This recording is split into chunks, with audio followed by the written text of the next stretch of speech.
You have some narrative in your mind that is so negative that when you look in the mirror, you see somebody worth trashing. You see what's wrong. You pick apart your appearance.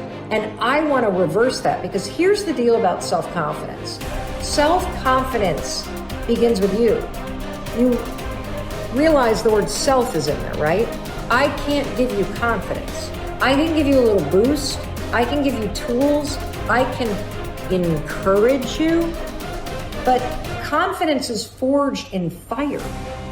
It's something that's within you. And here's the thing I want you to realize about confidence. You are a confident person. That's why you miss feeling that way. You can only miss what you know. You've just been blocked from the feeling of it. And wherever you are right now in your life, I'm telling you, confidence is in there. You just got to figure out how to tap into it. If you're holding on to something that does not serve you, you are making a terrible error. It's going to cause all kinds of problems. You may blame other people or other things. You may blame the situation.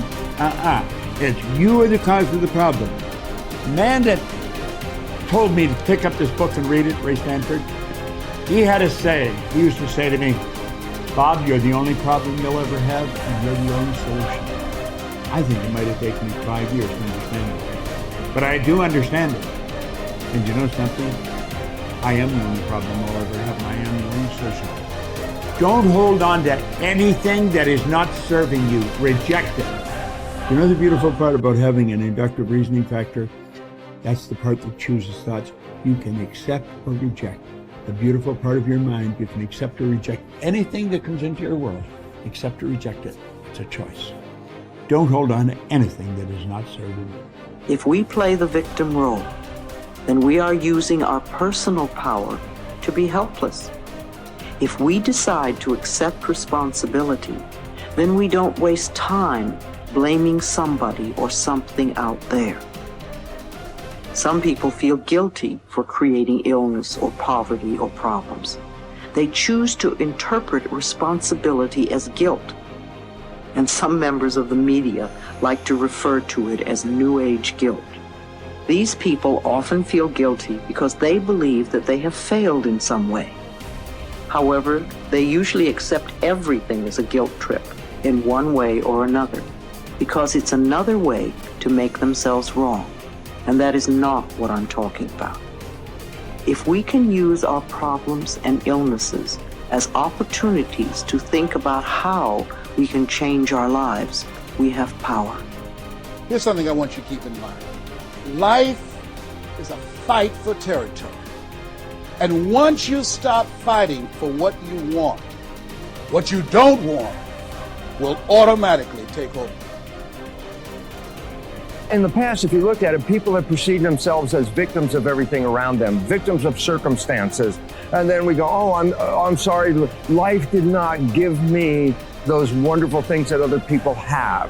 And the simple reality is, no, if you have an issue, it's not the outside. This is what we've always, universe, give me something. We now know that our issues are internal.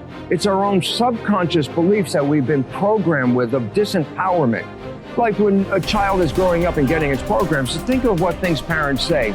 Oh, you don't deserve this. Who do you think you are? I mean, the parents didn't mean that for your whole life. They were trying to, goad you, needle you to make a change. So they would say these things. 95% of our life comes from those programs. So if you have disempowering beliefs about who you think you are, because you got them from other people, that's how you know who you are. These disempowering beliefs play 95% of the day in an average person's life. So I say, my wishes and desires, I want success, I want great relationships, I want all these wonderful things, I want health. I go, well, that's conscious mind, because conscious mind's creative.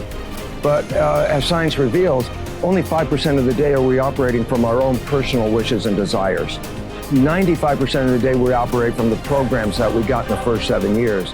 And if those programs, which psychologists have told us 70% are negative and disempowering and self-sabotaging, I say, good, apply these 95% of the day in your life.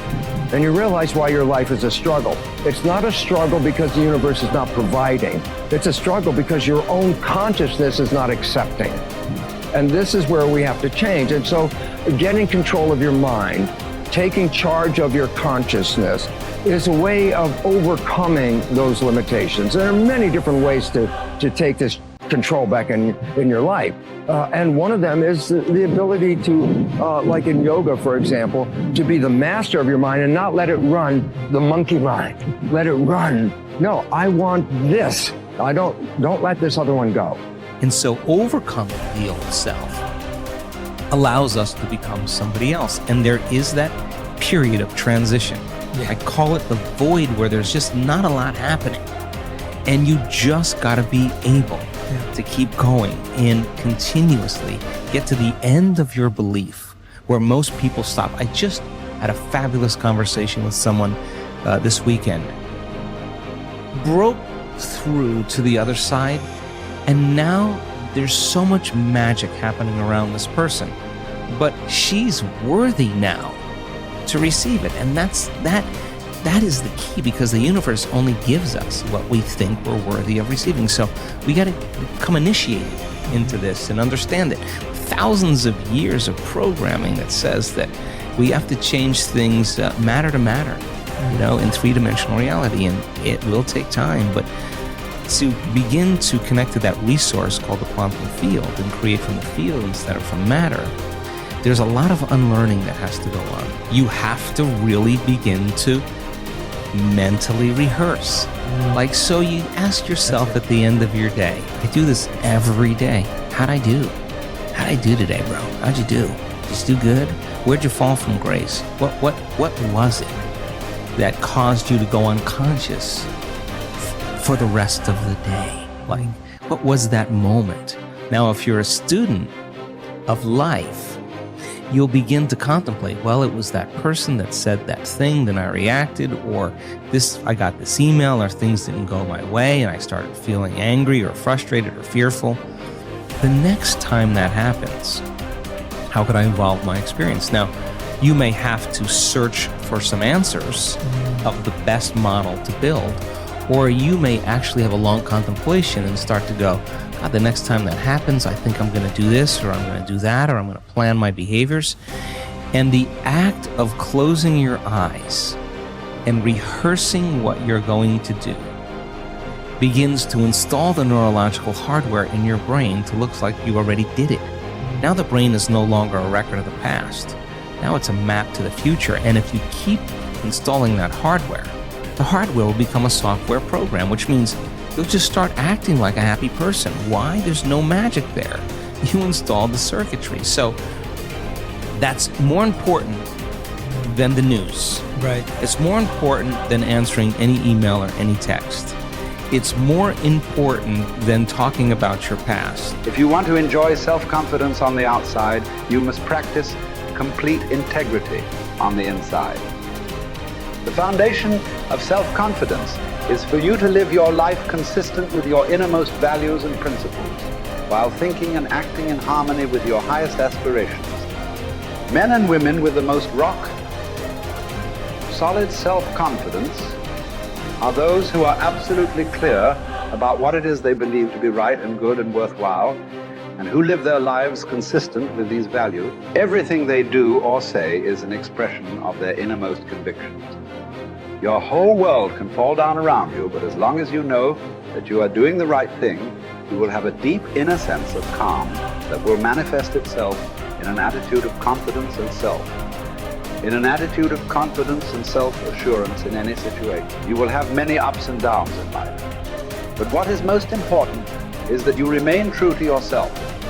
Your true values are only expressed in your actions, in what you do. You can tell what you truly believe by observing what you do in any situation in which you have to make a choice, especially when you are under stress and pulled in two directions at once, with opposing demands or responsibilities. This is when your true values are revealed. The action that you take in any given situation will tell you which of your values is uppermost or whether you have any values at all.